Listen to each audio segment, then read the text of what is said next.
السلام علیکم دوستو، میرا نام ہے عبید رضا اور آپ دیکھ رہے ہیں عبید اسکیری سٹوریز۔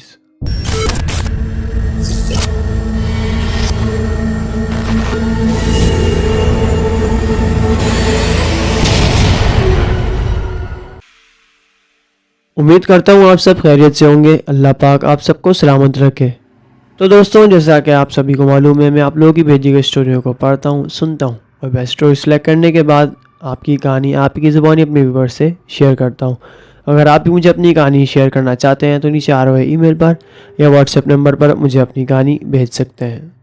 آج کی کہانی ہمیں بھیجی ہے فیصل نے، جو کہ ایک بڑے ہاسپٹل میں کمپاؤنڈر کی جاب کرتے ہیں، اور وہ بتاتے ہیں کہ ایک رات ان کے ساتھ کچھ ایسے واقعات ہوتے ہیں جس کی وجہ سے وہ جاب چھوڑنے پر مجبور ہو جاتے ہیں۔ تو بنا ٹائم ویسٹ کیے آج کی کہانی کو شروع کرتے ہیں۔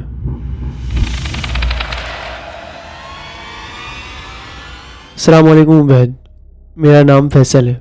یہ ایک رات کی بات ہے، میں ایک بڑے اسپتال میں رات کی ڈیوٹی دے رہا تھا۔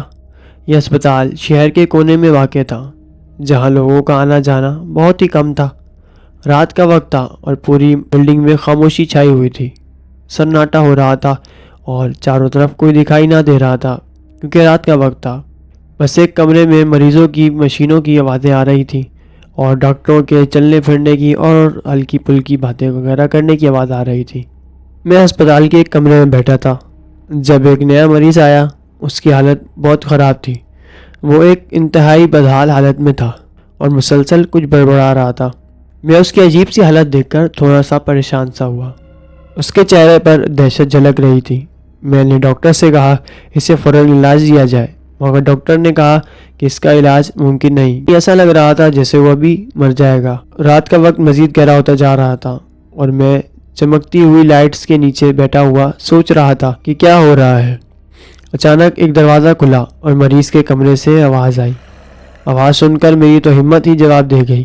ایک عجیب و غریب سسکیاں آ رہی تھیں، جیسے کوئی روتا ہو، مگر وہ آواز انسان کی نہیں تھی۔ میں نے دروازہ کھول کر اندر جھانکا، مگر کمرہ بالکل خالی تھا۔ مریض کہیں نظر آ ہی نہیں رہا تھا اور کمرہ ایسا لگ رہا تھا جیسے اس میں کوئی اور بھی موجود ہو۔ میں ایک دم خوف زدہ ہو گیا۔ میں پہلے ہی اس مریض کو لے کر بہت زیادہ ڈرا ہوا تھا اور جب ایسا ہوا تو میں اور بھی زیادہ ڈر گیا۔ میں سوچ میں پڑ گیا اور سوچتے سوچتے میری نظر کمرے کے ایک کونے پر گئی۔ وہاں پر میں نے ایک سائے کو دیکھا۔ یہ کوئی انسان نہیں تھا، اس کا جسم گہرے سائے میں غائب تھا، بس آنکھیں دکھائی دے رہی تھیں۔ میں نے ہمت کی اور کمرے میں قدم رکھا۔ اچانک سے کمرے کی لائٹ بند ہو گئی اور کمرہ مکمل طور پر اندھیرے میں ڈوب گیا۔ مجھے کچھ بھی دکھائی نہ دے رہا تھا، یہاں تک کہ مجھے میرے خود کے ہاتھ بھی دکھائی نہ دے رہے تھے، اتنا گپ اندھیرا تھا۔ میری سانسیں رک گئیں اور میں نے محسوس کیا کہ جیسے کچھ ہاتھ میرے پیٹھ پر ہے۔ میں نے مڑ کر دیکھا مگر کچھ نہیں تھا، اور ویسے بھی مجھے اندھیرے میں کچھ دکھائی نہیں دے رہا تھا۔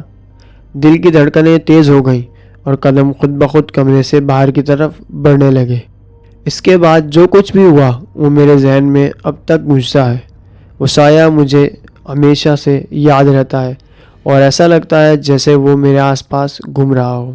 جیسے ہی میں کمرے سے باہر آیا تو اندر سے کسی کے رونے کی آواز دوبارہ سے آنے لگی اور میں نے اندر جھانکا، لیکن وہاں پر کوئی نہیں تھا۔